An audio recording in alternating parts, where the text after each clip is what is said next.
You're listening to the Options Insider Radio Network, the home of the Options Podcast. For more quality options programs, visit theoptionsinsider.com or search for Options Insider Radio Network in your podcast provider of choice. Listeners can also access all of our programming through our mobile app available in the iTunes and Google Play stores. Select programs are also available via live stream at mixlr.com/options-insider. That's mixlr.com/options-insider. Don't forget to follow along with your favorite programs and submit your own questions for the hosts at twitter.com/options, stocktwits.com/options, facebook.com/theoptionsinsider, or via questions at theoptionsinsider.com.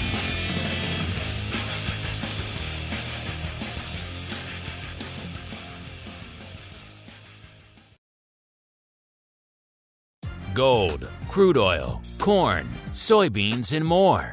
With so many tradable products, the futures options market can be an intimidating place. How can you possibly keep track of the latest trading developments across so many different products? Don't worry, we've got you covered. Welcome to This Week in Futures Options, the program designed to help active futures options traders stay on top of this ever-changing marketplace. Each week, we'll break down the top trades, hot products, volatility explosions, and much more. This Week in Futures Options streams live, so be sure to check out our live stream via the Mixlr app. That's MIXLR. Or join our live chat room at mixlr.com/options-insider. Whether you're an experienced veteran or a newcomer looking to separate the wheat from the lean hogs, This Week in Futures Options has the information you can't find anywhere else. This Week in Futures Options is brought to you by CME Group, the world's leading and most diverse futures and options exchange. For more information and educational resources about futures options at CME Group, visit cmegroup.com/options. This Week in Futures Options is also brought to you by FTSE Russell, a leading global provider of benchmarks, analytics, and data solutions. For more information, please visit ftserussell.com, cboe.com, and cmegroup.com. And now, get ready to break down the latest futures options trading activity. It's time for This Week in Futures Options. All right, everybody. That music means it is time once again for TWIFO. This Week in Futures Options, a program where we break down all the action on the other side of the fence, the futures options side of the fence. Maybe some grain, some rates, some FX, some energy, some metals, some equities. You never know what's going to make it onto the show. That's why you got to tune in every week. My name is Mark Longo from theoptionsinsider.com, as well as, of course, from this fun network upon which you are enjoying this program. If you just listen to the TWIFO, make sure you go ahead and subscribe to the full network. You're missing out on a whole bunch of other shows if you're just listening to this one. And also, wherever you're listening to this, if you like what you hear, make sure you leave a review on your platform of choice. Could be iTunes, could be Google Play, could be the app stores where you get our app, all those places and above. We love to hear from you guys, and it helps new people continue to discover the programs as we're seeing so many new air holes joining us every week. We love to see it. Keep that flow coming. Leave those reviews on your platform of choice. And, of course, keep those questions coming as well. We do love to hear from you guys. And let's see who else we're going to be hearing from on the old TWIFO program today. First off, holding down his usual spot on the FTSE Russell hot seat, my old compatriot, my partner in futures options crime here, Mr. Sean Smith, the managing director of derivatives licensing over there at FTSE Russell. Sean, welcome back to TWIFO, if ever so briefly, sir. Mark, it's great to be on the show, and I do apologize. I'm only going to be on the show for a couple of minutes here at the beginning. So it's good to be here. Very excited. We're going to have a great show. We're going to have a great show with a great guest because, Sean, you specifically requested we bring this guy back. You said, you know what? I missed him the last time. I love him. I want to have him. I want to be on the show with him. So we brought back, holding down the CME Group hot seat, a frequent contributor now, return offender here, Mr. Dan GRAMZA, the president of GRAMZA Capital Management and DMG Advisors. Dan, welcome back to TWIFO, sir. It has been too long. Well, thank you very much, Mark. I'm really excited about being with everyone today. And Sean, it's great to be on the show with you as well. I'm looking forward to our conversation today. A lot to talk about. A lot to talk about indeed. And of course, Dan, the second we were off the air last time, Sean hit me up and said, I have to get back on the show. We have to get Dan back so I could be on the show with him. And of course, we book all this, and then what happens? He can only be on the show for a few minutes. Such is the way things are cooking over there in FTSE Russell land these days. So before we get to the movers and shakers and everything else, Sean, why don't you break it down? What's been lighting up your tape? What's going on in the world of FTSE Russell, and where are you heading off to in a few minutes, sir? I'm headed to a derivatives event, but it's COVID compliant. It's not anything that we can kind of chat about other than there's some charity involved with it. So looking forward to that. So I'm sorry I have to hang up. There was an announcement today, and I'm sure folks saw it, but we've expanded a relationship in Asia with the Singapore Exchange. Partnership that has been in existence for quite some time. We have a fantastic partnership with SGX. We're going to continue to grow product. There's been quite a client demand for some Asian products, so we're going to collaborate and extend into the markets in equities, other listed equity derivatives, some sustainable product, and we're going to be expanding into the ETF market with SGX on the security side. So we're really excited about that. But to get to the meat of it is, let's talk about Russell. The Russell Index is here in the U.S., and the Russell 2000 and the Russell 1000, in particular, the large caps versus small caps performance has been, in August, has been pretty strong for both. And it looks like our Russell 2000 small cap index is catching up. So we're very excited to be seeing the performance. It's still got some leg room to go, but small caps seem to be making a charge here in August. So very excited to see that. Yeah, it's certainly on the rampage. Taking a little bit of a break out there today, but it's a weird day out there. It's a weird end to a weird week yet again. We pretty much say that every week out here. Before Sean has to run, let's dive into a little bit of what's been cooking out here in small cap and indeed equity volatility land since the last time we chatted. Coming into showtime, the VIX cash was hovering right around 23, which puts it up about a point from where it was this time last week. Of course, yesterday's sell-off and today's kind of mixed action leading into a little bit of that firmness on the vol front. Our old friend VVIX, which is the vol of vol, also ticking up a little bit, up about 2 points to about 115.5 coming into showtime. And our old friend RVX, which is the VIX of the Russell 2000, a.k.a. small cap vol, is down a bit, down about almost a little over 2.5 points, about 2.6 points from last show to about a 28 3/4 or so, which means that spread is down to about 5 3/4, which is down almost 3 points from last show. So getting a lot tighter over the past few weeks, which is kind of interesting after just getting ridiculously wide out to 13, 14 plus points for a while there. Small caps were just rocking and rolling and going crazy. And now they're kind of moving a little bit closer to what's going on with the broad markets. And as Sean mentioned, kind of in rally ho mode of late. So that's squeezing a little bit of that vol out there. Let's go out to really quickly. By the way, you guys, as always, cmegroup.com/TWIFO is the place to go to generate the reports for yourself. Pull up the equities. You can pull up Russell 2000. You can join us right here as well. You'd see that coming into showtime. We're seeing a vol, kind of a mixed bag, near portion, that kind of 1 day to go gamma contract. It vols up about half a point, but everywhere else the vol's off about 1.5 to 2 points out here in the Russell 2000 landscape. The most active contract this week with about 30% of the paper was the SEP contract. So a little bit farther out. Usually it's in the weeklies, but this time farther out, about 30 days or so. And the big print, the 1045 puts, that's kind of in keeping with what we see out here in small caps a lot. It's a little bit farther out, and it's a little bit farther out of the money on the put side. Tends to be dominating the tape, and that's the 1045 puts doing about 1,500 contracts or so this week. So pretty active out here, and followed hot on their heels by the 11 half puts out here in October as well, doing about 1,500 as well. So both of those, maybe a bit of a roll. I'll have to dive in a little bit to see. That went up on Wednesday here, the 1045 puts. So they went up on Wednesday. The 10 half puts, 11 half puts, those went up, also on Wednesday. So perhaps a bit of a roll going on there to keep the party alive from September out to October. And let's look at the skew here really quickly as well. Kind of staying pretty much unched this week out here in September. The puts were 17.6% rich last week, 17.7% this week. And the calls are literally unched, 11.8% cheap last week and this week.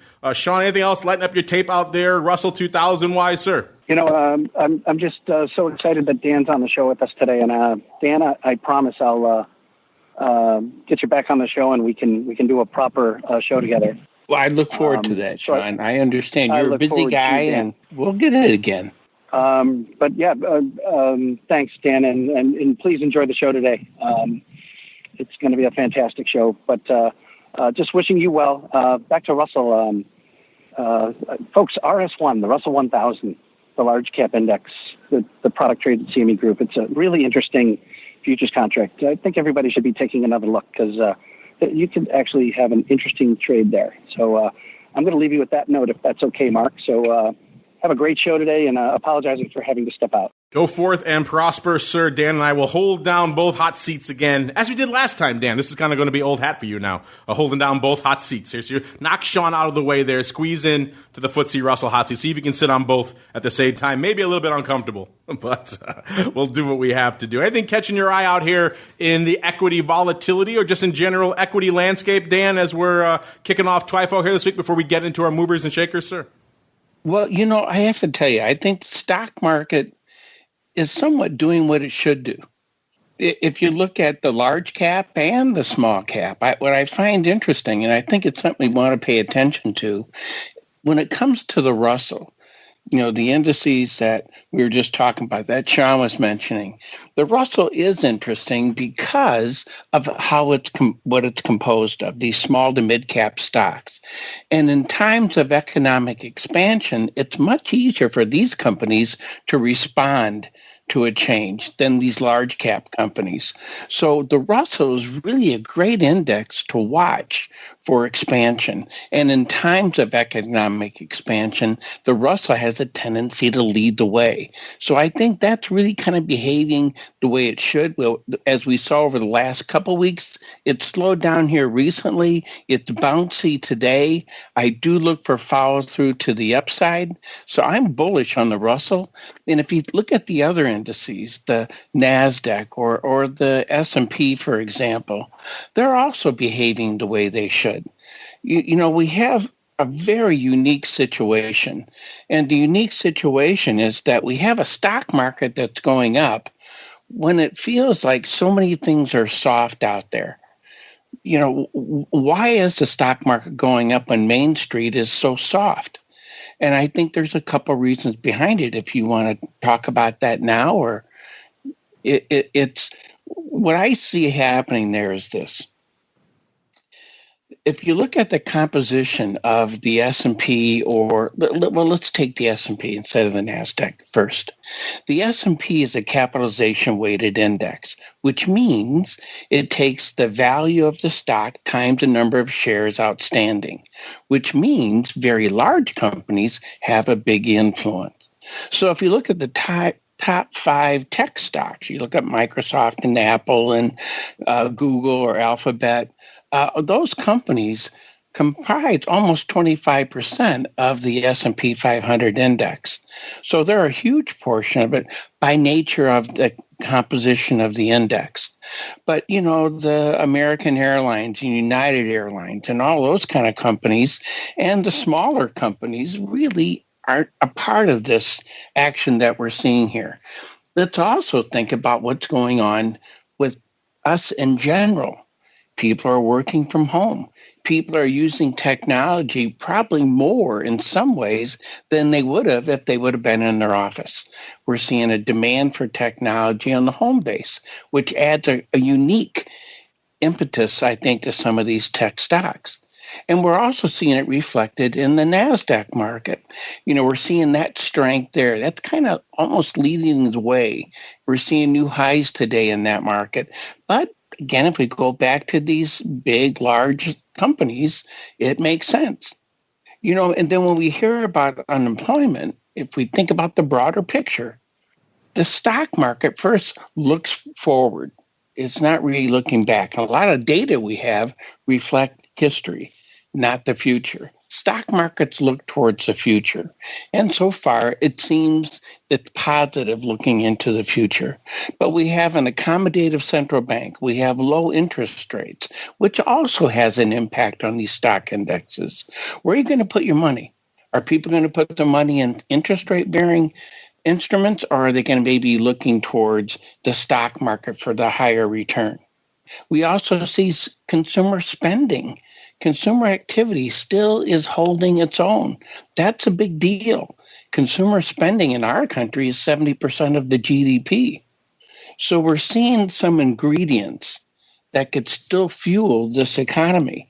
It doesn't mean, though, that corner store and the smaller companies, unfortunately, may not be coming back. I hope that's not the case, but they're not reflected in the things that we're talking about. So the government assisted, we have central banks taking care of the broader economy, and I think the Fed's doing a terrific job. We have government programs that take care of the other half, and that is, how do people pay their bills? And that's where the government subsidies, the PPP, becomes really important. And hopefully we'll get that squared away here shortly. So I think we have the right ingredients for us to hold our own. When people talk about, my God, the U.S. is in a recession. Well, we should be. We should have high unemployment. We closed down our economy. So that shouldn't be a shock. And if we have two quarters of negative GDP, which puts us in that recession definition, like we see with Germany and other countries, again, I think that's logical. We should be in that definition. It doesn't mean, the dark clouds don't part sometimes, but right now, it all makes sense, I think. So what we're seeing, I think, is logical. I think the movement that we're seeing in the stock market's logical. And I got to tell you, I look for follow-through. I'm not bearish on this marketplace yet. I just don't think we have the fundamental things to cause it to, right now anyways, tip over. The big variable, though, is the virus. And that's a pit that we just don't see the bottom of. Although we're getting closer and closer to a vaccine, but that's going to be next year sometimes before they distribute it and people get it. So for us to be in this unusual state for the rest of this year into 2021 is kind of what I'm looking for.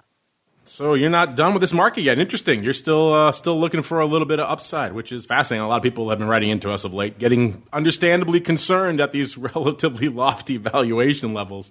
And it sounds like you're still looking for a little bit more upside, which is kind of interesting. Speaking of looking for things, folks are probably looking for our movers and shakers. Now that we got that Sean guy out of the way, Dan, we can kick off the show proper here with the way we always do it, listeners, highlighting the big movers and shakers for the week on the future side of the fence. This is just straight up underlying movement, what's been moving and shaking out there on CME Group for the past week. So, Dan, I will give you the same choice I gave you last time. Where should we begin our journey this week? To the upside, a.k.a. the light side, or to the dark side, sir? Let's go to the upside. How did I know? How did I know you were going to go that way? That's why you and Sean are of similar minds on that front. All right, here we go to the upside. Number 5 is copper. It's another week where we're seeing pretty strong bias towards one direction on the chart, and it's mostly green. You can find 5 to the bottom, but you got to squeeze a little bit to find those. By the way, if we expand that top 5 all the way to number 11, that gets us to Bitcoin. Everyone's always asking us, where does Bitcoin fall? Where does Bitcoin fall on the chart? It falls at number 11, about 2.6% to the upside. So not good enough to make it into our top 5, but I throw it in there as an extra for all you crypto fans out there. Number 5 is copper, up 5.31%. Number 4, lean hogs, up 6.33%. Lean hogs was number 3 last week, up 5.23%. So it's been a good couple of weeks for lean hogs. Number 3, lumber, up almost 8.5%. It was our number 1 upside mover last week at 10.75%. So a good couple of weeks for lumber as well. Eurodollar's up 9%. It was number 1 to the dark side last week, off 16.25%. And number 1 with a bullet this week is Nat Gas, off up 9.55%. It was number 2 to the upside last week, up about 5.7%. Now let's swing to the dark side here. Number 5 to the dark side, the Nikkei Yen, off about 1.2%. Feeder cattle, off a little bit more than that, 1.21% for number 4. Number 3, S&P Midcap 400 E-mini, off about 1 2/3%. One of the only other equity indices that can really hold a candle from a movement perspective to the small caps over there. Number 2, silver. It's been a big talking point for us on the show of late, off 2.09% this week, so giving back some of that lofty upside this week. It was also number 2 to the dark side last week, off about 5.5%. So silver giving back some of those gains of late. And number one to the dark side, also on the metals front, platinum off 5, nearly 6%, about 5.84% off there. So a lot of metals giving back what they've been getting over the past couple of weeks. All right, Dan, that's a lot of things to parse and sink our teeth into. Where should we begin our voyage this week, sir? Well, I got to tell you, Mark, I like where you started, and that is with copper. It's a market that I think people have a tendency to overlook. It's one that I've been bullish on for a while. I think there is some opportunity here, but here's what puzzles me about that market. If we look at copper supply and demand, now this is a market that is sensitive to that. China consumes 48% of copper globally. United States is number 2. Germany's number 3 in terms of consumption. And we are seeing some signs that China manufacturing is increasing. They are getting stronger, which means there's a higher demand for copper there. And copper is a unique element because we don't have a substitute for it. It's one that we use, like in the United States, we use about 400 to 600 pounds of copper in a new home.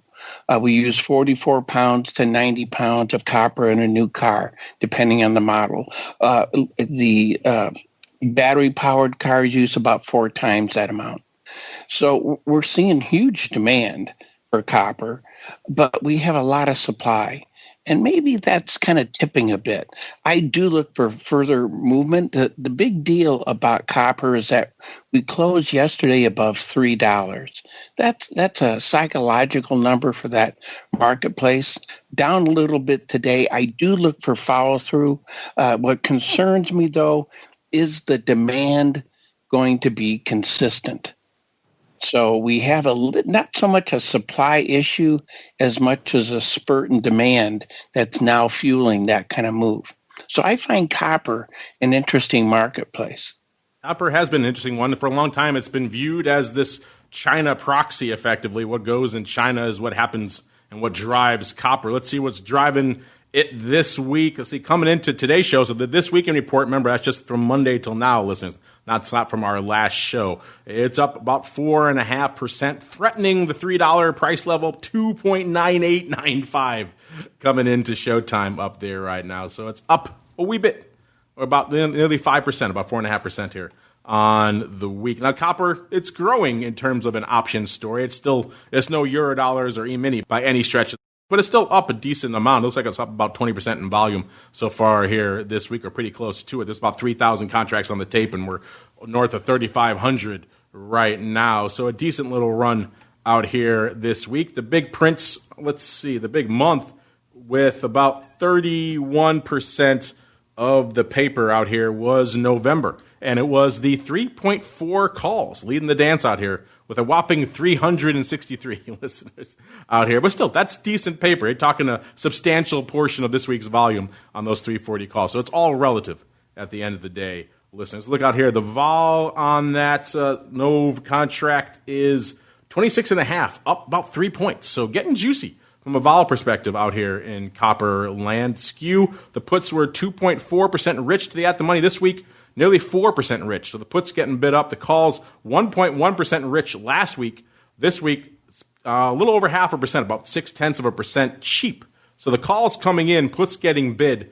That's kind of interesting as we're seeing this a little bit of a protracted rally here in copper over the past week. Also reflecting, obviously, the option flow out here with these 340 calls. I'm going to go out on a limb and say someone was probably hammering those to make that skew come in a little bit. Let's just see really quickly. Also saw 3/4 calls trading out here in October. Those traded about 300 times as well. And also about the 3/2 calls, a nice round strike in December, trading a little over 300 times as well. So those are some of the interesting strikes. All upside call strikes this week, Dan, in copper. Anything out there catching your eye from a copper perspective this week, sir, in terms of what we just looked at, the vol, the skew, and all that good stuff?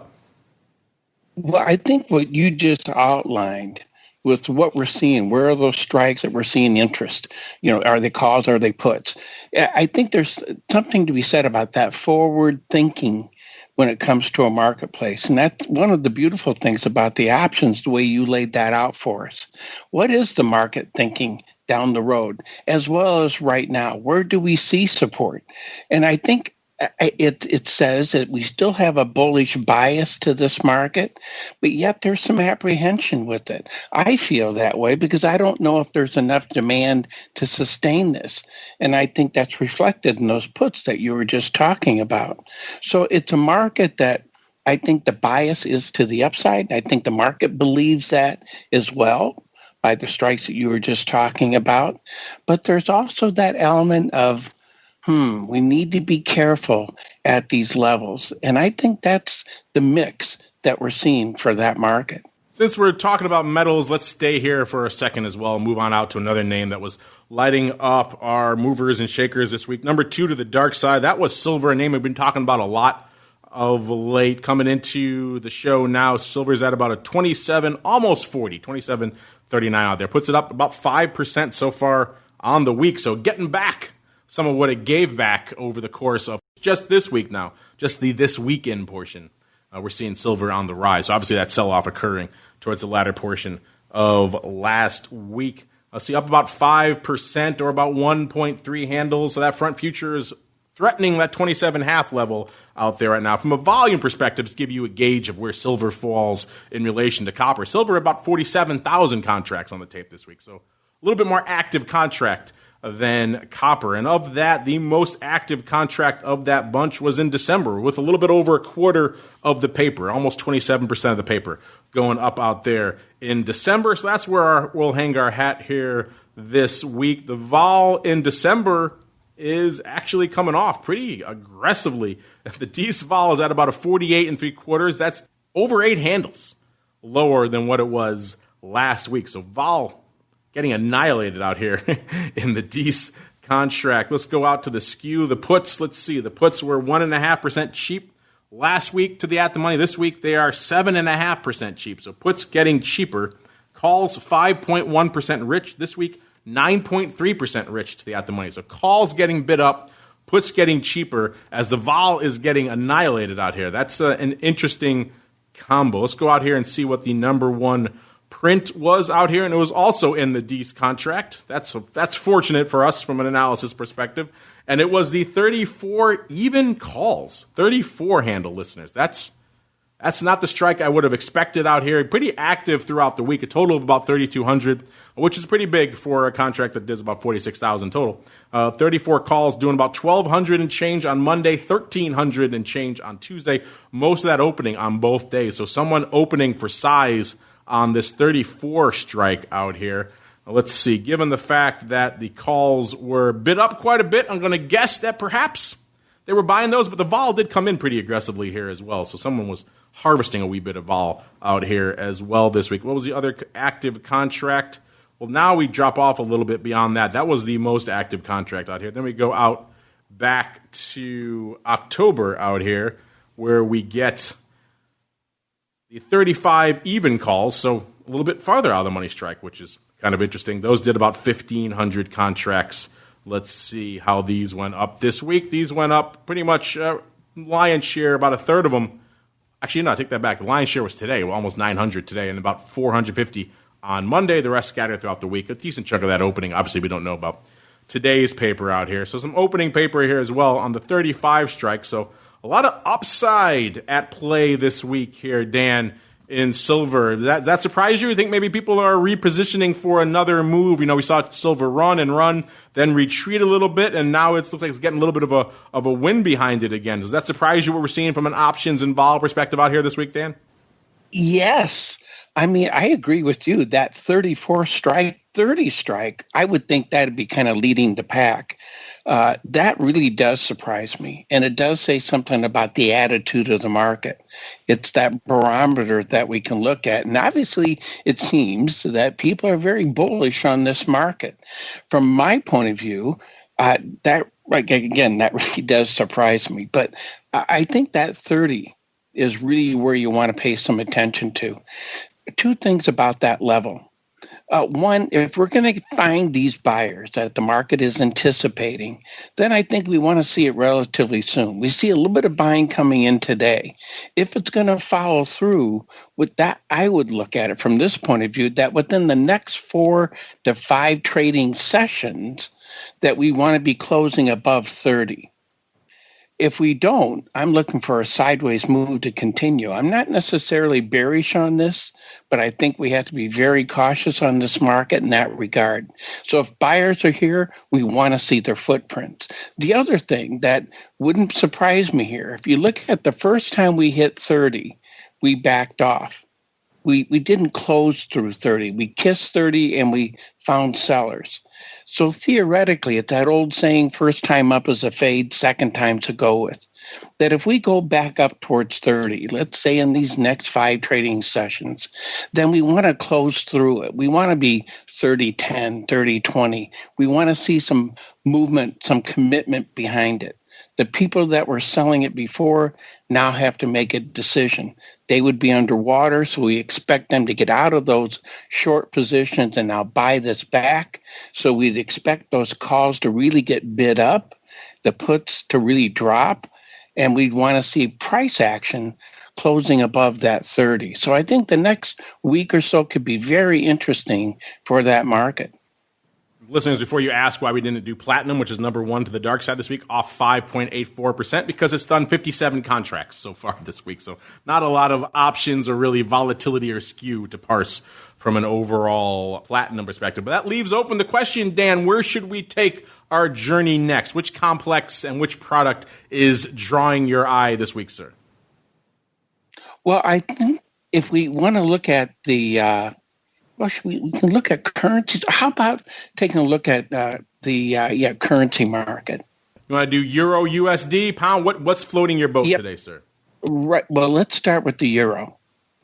I think we can make that happen. Listeners, of course, if you're playing the home game and use that drop down, go down to foreign exchange, then the FX majors, click on the Euro, USD, and you can follow along with us. Remember, to play along with us, you want to set the dates to our show date here so you can see exactly what we're seeing. Of course, you can run these reports at any time. We don't judge. If you want to check your Euro USD at 2 in the morning, have at it. The reports will be updated and live and good to go. We're just talking about the snapshot of what we're seeing right now out here. And coming into showtime, we're seeing that Euro USD up ever so slightly on the week, looks like a little bit more than a 0.1% out here. It's at about a 1.186 out there for all of you who aren't FX heads out here. In terms of where the action was, let's look at the overall paper first to kind of get a sense of where the Euro USD falls in relation to what we were just talking about, silver and copper. Remember, copper was around 3,500 contracts, silver about 47,000. So far on the week, we've seen about 54, almost 55,000 in the Euro USD. So silver getting more active out there. You know, Euro USD is always traditionally seen as one of the more active FX contracts out there, and silver can hang with it now, which is kind of interesting. Euro USD, kind of a quieter week. Let's see where that paper was aggregated. It was out here in September, listeners, with about 28% of the paper. So let's go out here, see how our vol is holding up. That contract has a little bit more than 2 weeks to go. So it's right outside of our benchmark for measuring skew and all that fun stuff. And the vol out there, pretty light. It's about a 7.88, up about a quarter of a point this week. Another reason why FX doesn't always make it onto the rotation. The vol usually isn't there to merit a lot of fascination for the retail folks out there. In terms of skew, the puts were 2.1% cheap last week. This week, about 3.2%. So puts getting a little bit cheaper. Calls almost 5% rich. Today at the money, 4.9% rich. This week, 5.5%. So calls getting bid up. Puts getting a little bit cheaper as the vol is up slightly, mostly unched from an overall vol perspective. And what was the big print out here this week? Well, I said we're at about a 1.186 on the at-the-money strike. It's the 1.18 and a quarter put out here, doing nearly 1,600 contracts, 1,580 to be precise. Let's see. These went up. Pretty much all of this went up today, 1,482. So all but about 100 went up today. So we have no idea what the OI is going to do because that's all went up today. But that's obviously a lot of action on that put strike here this week. We also saw some interest in the 120, the 1.2 calls, calls going out pretty much today. These are expiring today. These are pretty active. The lion's share of those, though, were on Tuesday with about almost 1,200 of that 1,350 or so going up on Tuesday. That was opening, interestingly enough. So opening paper, not closing with this contract, pretty much going out in about less than a day out here. That's kind of interesting. You don't usually see a lot of opening paper and a lot of other, let's say, the equity options on the weeklies are usually closing, getting that close to expiration. But in the futures options, people like to open even with a few days to go. It's one of the fascinating liquidity things I've noticed about the futures options volume over the years. Let's look really quickly and scroll on down, see if we see any other weird or aberrant prints before I toss it over to Mr. GRAMZA to regale us with all things Euro USD. Now, those are pretty much the two sizable prints. Dan, anything else catching your eye out here or lighting up your tape in Euro USD or indeed FX land this week, sir? Well, I think if we stay with the euro, that 120 action so close to expiration, I think is interesting. Either people are very optimistic or they know something that maybe we don't know. What is interesting about what it's doing now, and I guess that 119 strike would be the one to maybe look at, is this. The way I look at the setup that we have right now is I think today we saw weakness, we saw follow through from yesterday's action, which was weaker. And that makes sense. That's not surprising to see that. We saw a weaker dollar a stronger dollar, and we see some weakness in the euro. What's interesting about it is that the action that we saw today, and here's how I look at this. When it comes to futures and options on futures, one of the things that you and I get to do is that we get to see how the market absorbs information around the clock. So when I go to bed, I live in the Chicago area. So when I go to bed, I look at what Asia's doing. And when I wake up, I see what Europe is bringing to me. So last night, we saw weakness in the euro as Asia now had a chance to respond what happened during the day session. So it did go down. What's really interesting is what we're seeing in the U.S. session. Right now, we're seeing buyers coming back into that market. Now, from my point of view, the way I would look at this is the next 5 days, again, for this one, I think is going to be very important. If you and I were a buyer, just as an example, if we are a buyer of that 19 strike, what I would want to do is I want to buy expiration beyond the current. Because if this works, I don't want theta to be an issue. And I'm looking at a daily chart. If this market does start to perform, tomorrow is when you want to see that. If it does start to move up, by the end of 5 days, we actually want to be closing near that 120 level, what we saw the action in before.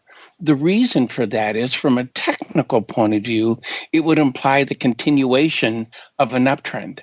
If we don't get to that, and I didn't get the follow through, I would exit the position. I'm looking for certain price action. That's how I try to set up my option trades. I look at price action to help me set it up, and then I look at behavior that needs to occur within a certain amount of time. And I'm willing to pay for that. I'm willing to pay for delta near 100. I'm willing to pay for option expiration beyond the current. But it's got to perform within a certain amount of time. If it doesn't, I give it the big adios and I look for another trade setup. So I think the setup that we're seeing here in the euro is interesting. It's going to be important to see that we get follow through over the next few days here. And if we do, then I think we have a chance for continuation of an uptrend in that market. A lot of continuations of trends, including the continuation of this show to ponder here. Dan, we have a lot of other complexes. We've already touched on metals. We've touched on FX. We've touched on equities. Where should we bring our party next? We got some movers and shakers to consider. Should we go outside of our movers and shakers? You're our guest, but I'll put you in the driver's seat this week, Dan. What are you feeling for our next product category here, sir? Well, I have to tell you, I like the idea of the movers and shakers. Or how about the interest rate complex? I think we could do that, sir. Is there anywhere particular on the curve you want to land first? Well, how how about if we go towards not the middle necessarily, but let's take a look at the 10-year notes.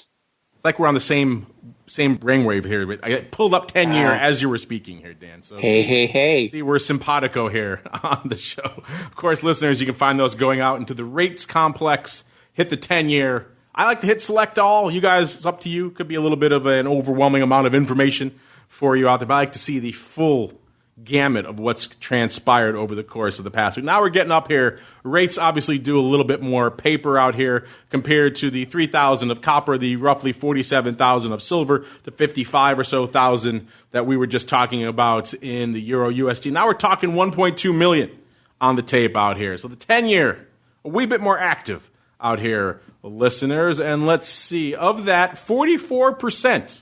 So almost a good chunk, shall we say, to use a technical term, coming up here in this contract that is going out, the SEP contract that is going out in a day, 1.08 days away, 44% of the paper going up out there this week. So that's where we're going to hang our hat. We have to, even though it's hard to really parse vol or skew or anything in a name that's going away in a day. By the way, if you're wondering what that vol is, it's 3 3/4 for that contract, up a half a point. We always joke about the vol being anemic out here in these, and that's pretty much the rest of them are at or below $3, it seems like. So, yeah, not a lot of juice in the 10-year, but hey, go figure. It's 10 years out, and we've seen some pressure on the rates complex over the past year or so, so not a lot of vol overall to be found in a lot of these, but 44% of the paper coming in this front contract, so we kind of have to, even though it's laughable to talk about skew and vol with a day to go. We're going to try it anyway because it's so much of the paper went up out here.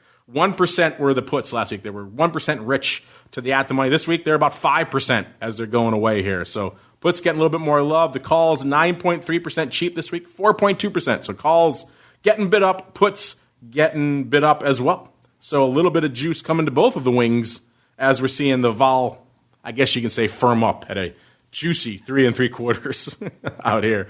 What were the big prints out here? And I say big, I mean it out here. 83,000 is what was lighting up the tape for our number one spot. It was the 139 put in that SEP contract with 1 day to go, doing 83,000 contracts this week, listeners. The lion's share on Tuesday, 25,000. Actually, I take that back. Wednesday, 29,400 on Wednesday, 25,300 on Tuesday, about 20,000 today, and almost 9,000 on Monday. Almost all of that closing, listeners. So a good chunk of closing paper on these 139 puts. Makes sense. Close to at the money put strike right there. And seeing a lot of that paper coming off as this contract is going the way of the dodo in about a day. Followed hot on its heels. Let's see. Actually, we have to go out a little bit now for the next most active contract. It was the 140 calls out here in October. 140 calls doing almost 71,000 contracts. So again, more than silver and copper combined in this one contract. The 140 calls, 70,500 or so. Looks like the big day was Monday. 33,000 and change going up on Monday. We got about 14,000 on Wednesday, 11,600 on Tuesday, and about almost 11,000 so far today. And unlike our previous victim there, this one mostly opening. So the 140 calls mostly opening out here, which is kind of interesting, maybe a little bit unexpected. Opening paper in October, closing paper with 1 day to go. That makes a little bit more sense. Interesting stuff. Let's go a little bit farther out. Let's just go out to this. The month that had the second most paper was this October contract. Let's look at the skew here really quickly because that's a little bit more of a sane measure. The vol out here, 3.16, actually off about 0.15 or so this week. The skew, the puts were 6.9% rich to the at the money this week, 7.9. So puts getting bid up in October. The calls, 4.5% cheap last week. This week, 6.6% cheap. So puts getting bid up, calls coming in a little bit. That makes a little bit more sense given what we're seeing out here. Dan, any of this paper surprising you, and what else is catching your eye out here in the 10-year this week, sir?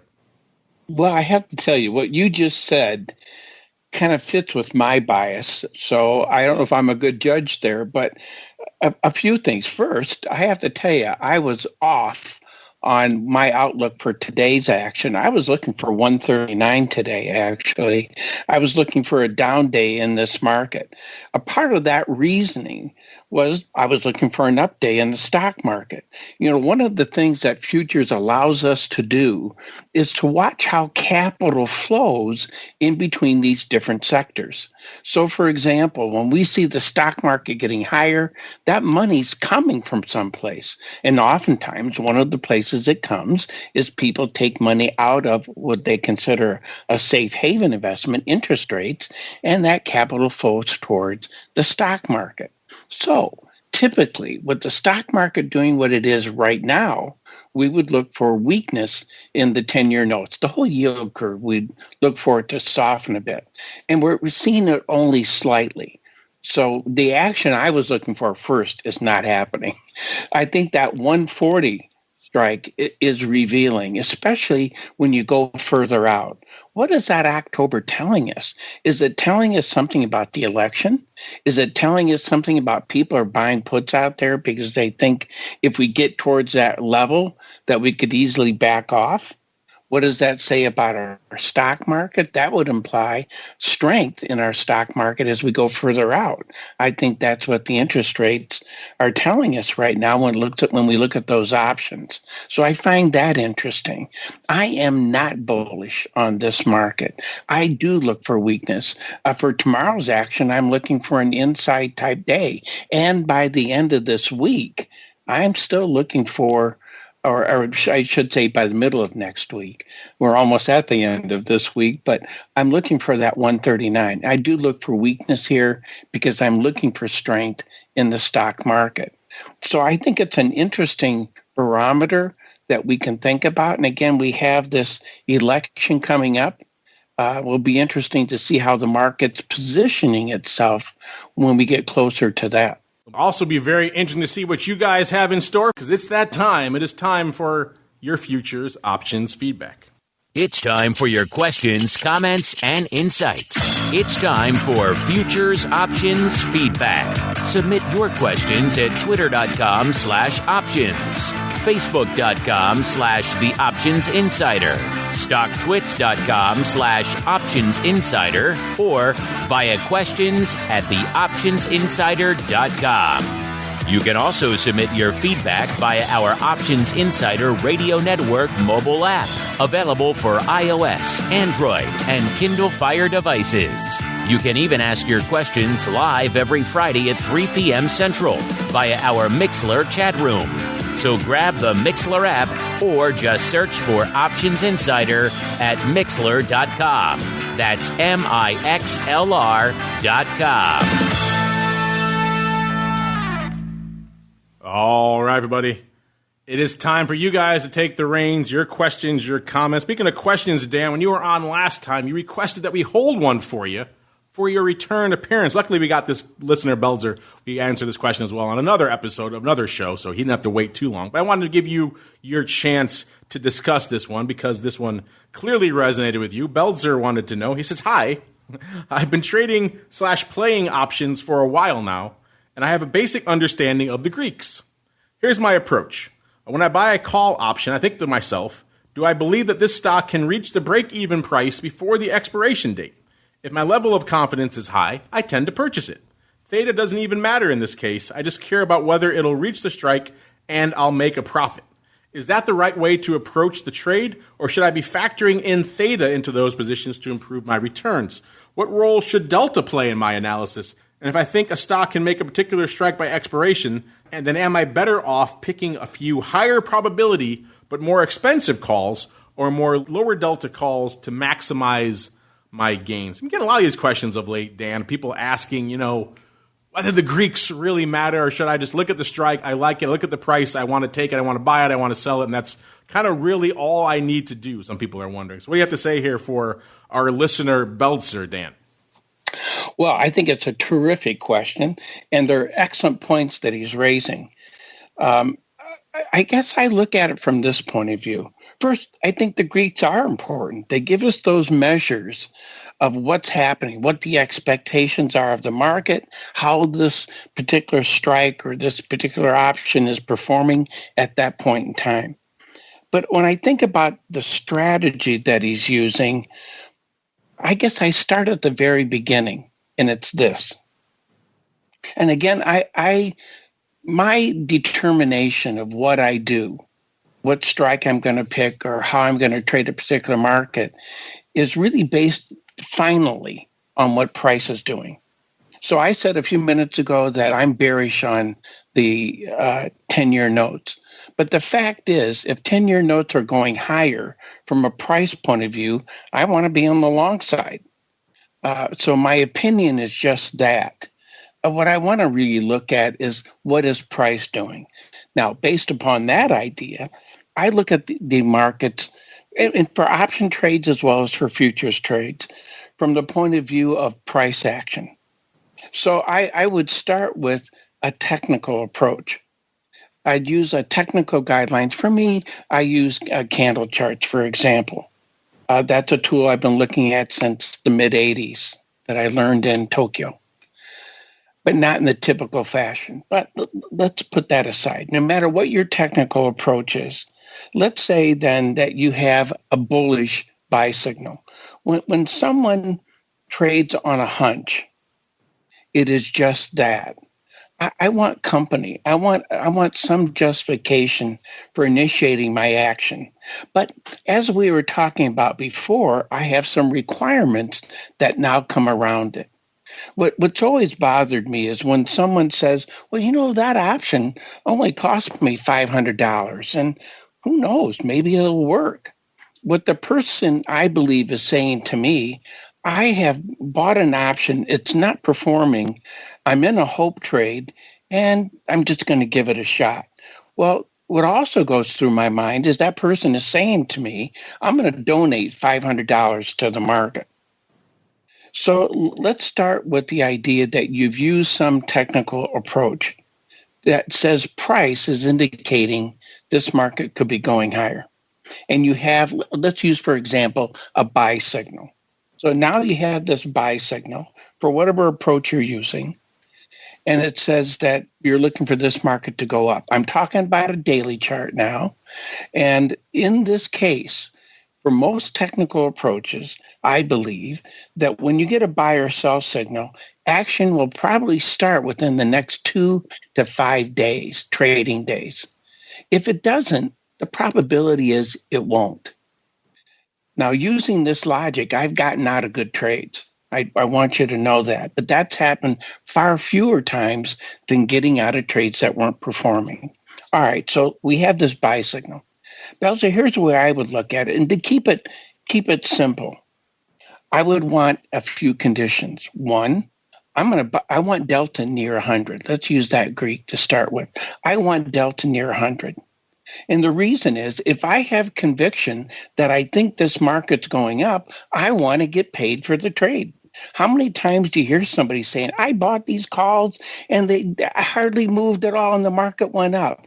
Well, they bought, an option with the delta of 10 or 5 because it was cheap. And so do they expect the same performance if it goes up $1? No, it should go up about 10 cents. So it's doing what it should do. It's just not doing what the user wants to do unless they bought 10 of them, right, to get that delta near 100.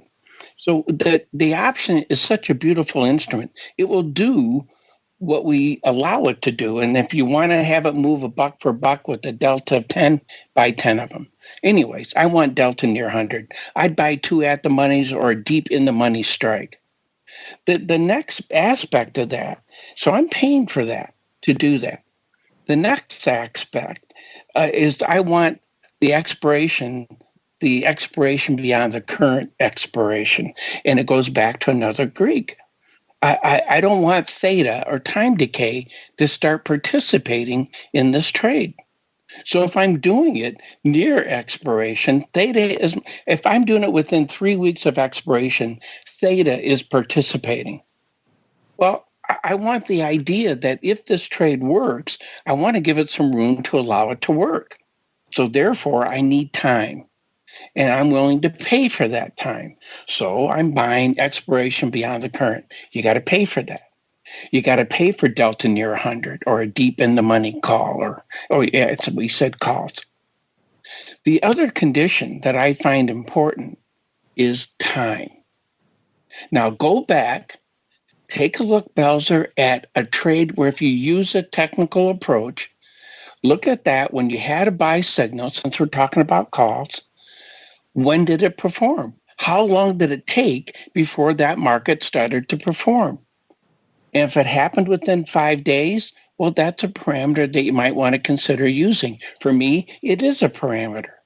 So now you and I, by delta near 100, we take theta out of the question by buying time, expiration beyond the current, and it needs to perform within the next 5 trading sessions. If it doesn't, well, from my point of view, I'd give it the big adios, take that money, because there's still going to be some money left. I'm not donating all that premium, chances are. So I'm going to take that premium and look for another setup. The trade I'm looking for is one that performs. And technical tools are one of the things that helps me make that decision. And that also determines what strike we're going to take, right? So I can take at the monies, I can take it deep in the money strike. So all those parameters that we think about that you brought up kind of come to play, I think, in this kind of approach. So it's a more of a methodical approach. Then we could add spreads in here. We could add other concepts if we want to, buy or sell some puts to help this position, depending on our outlook. But for me, I like keeping it simple, and I'm looking for performance, and I need to see it within that certain time frame. So I think those are some things you might want to consider. Well said, Sir Belzer. Hope you appreciated that. That was a very in-depth answer to your question here. Let's see how many more we could squeeze on. We got some live chats here. My boy Luigi, that name sounds familiar in the chat. He says, "Hey Mark, this is Joe. This is Joe from the Joe and Linda duo. Just wanted to say happy early birthday. Enjoy your day." Wow. Thank you very much. You even remembered my birthday. I forgot it was coming up, but yes, it is coming up right now. Thanks for the reminder. I'm just kidding. I appreciate those well wishes out there. Thank you for that. Yes, I will have a fun time on my birthday. Got to figure out something to do that's fun in this pandemic shutdown environment. Hopefully we'll figure something out. Thanks for that there, Joe. All right, next up we've got Big Tim. Big Tim wants to know, this is another one's right up your alley here, Dan. Good thing you're on the show this week. You've probably gotten this question, conservatively 8 million times over the years. In your role as a futures educator, Big Tim wants to know, why don't futures symbols make sense? Why don't they start with an A instead of an F?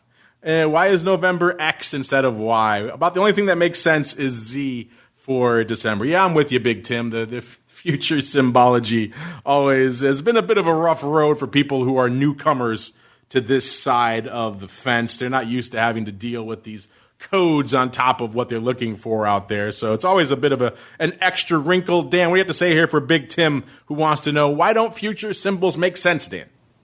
Well, I totally agree with Tim first, because they don't.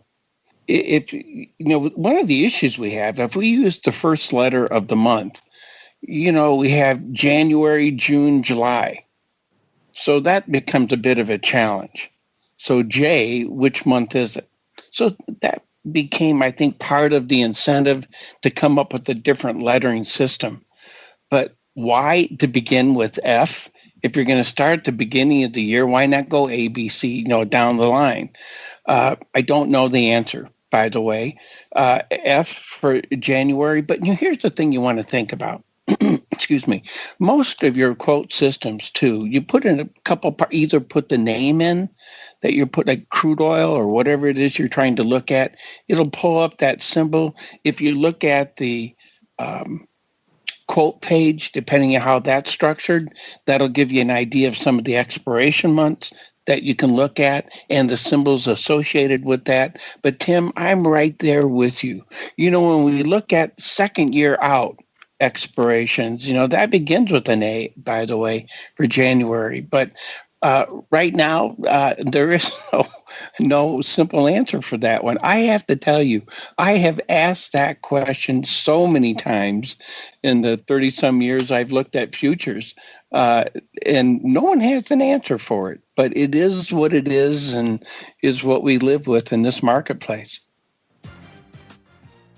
Yes, it's one of those ongoing mysteries of futures. And you're right, Dan, a lot of the brokers have done a good job of trying to obscure that pretty much impenetrable nonsense that is the future symbology. A few places still make it front and center, like if you go into the quick track reports for the show like we're doing it here, you're still going to see the traditional symbols out there. There's no, shall we say, translation for those of you who are newer to the space. So you do need to know your symbols if you're going to be playing around with those reports. And a few other analytics platforms out there do something similar. But a lot of the brokers have tried to get rid of this because they understand it doesn't really make a lot of sense. Why is January F? Who knows?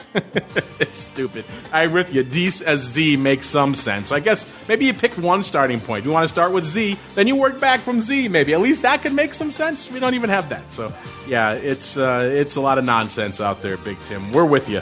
We feel your pain.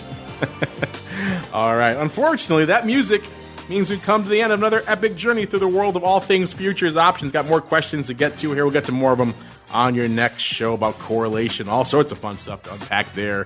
The show, implied vol, all sorts of good stuff. Keep those questions coming. You know where to find us. And, of course, if you like what you hear, keep those reviews coming as well. We do love to welcome more new listeners to the show every week, and we love to see that trend. We want to keep it continuing, so keep those reviews coming as well. And, Dan, if folks are intrigued, maybe they liked your answers you gave to Belzer or about the futures options symbology, and they maybe want to know more, where should they go? What should they do, sir? Well, I provide a free daily video at dangramza.com.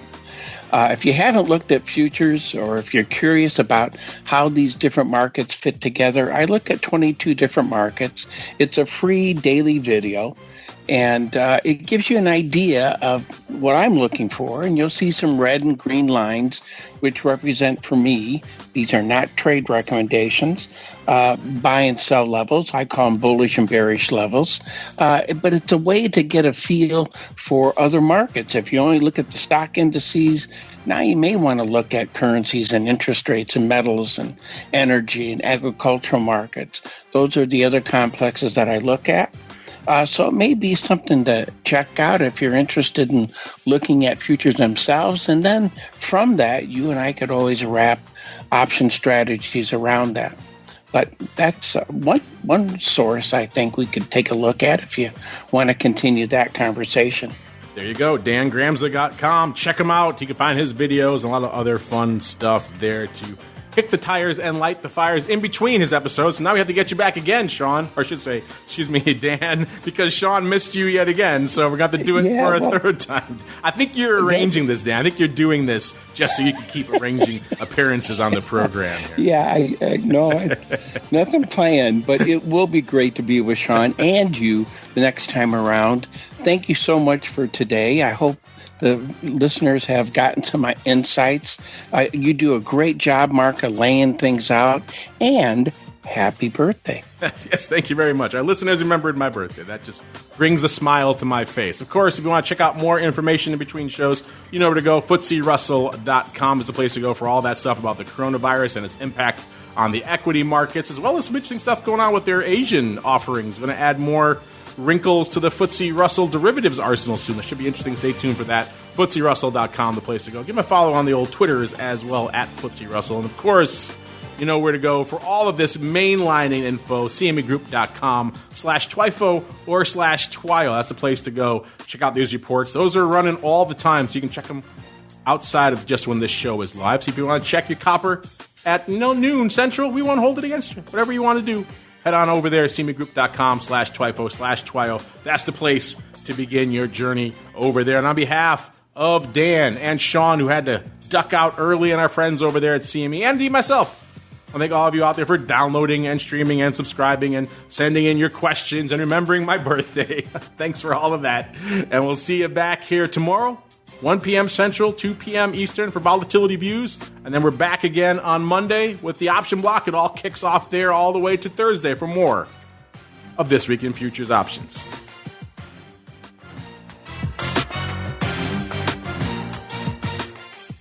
This Week in Futures Options is brought to you by CME Group, the world's leading and most diverse futures and options exchange.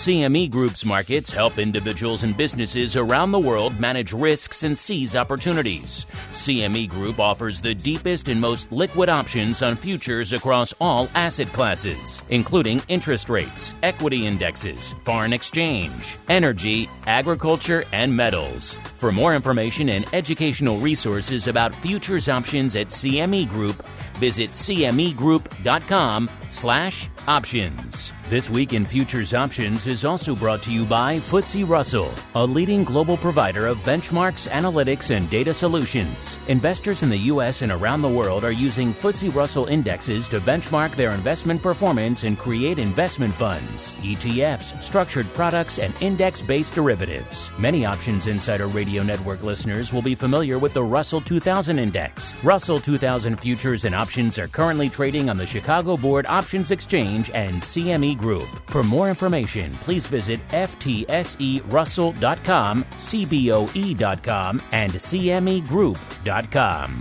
This broadcast is intended for informational and educational purposes only and does not constitute trading advice or the solicitation of purchases or sale of any futures or options. The rulebook of the applicable exchange should be consulted as the authoritative source on all current contract specifications.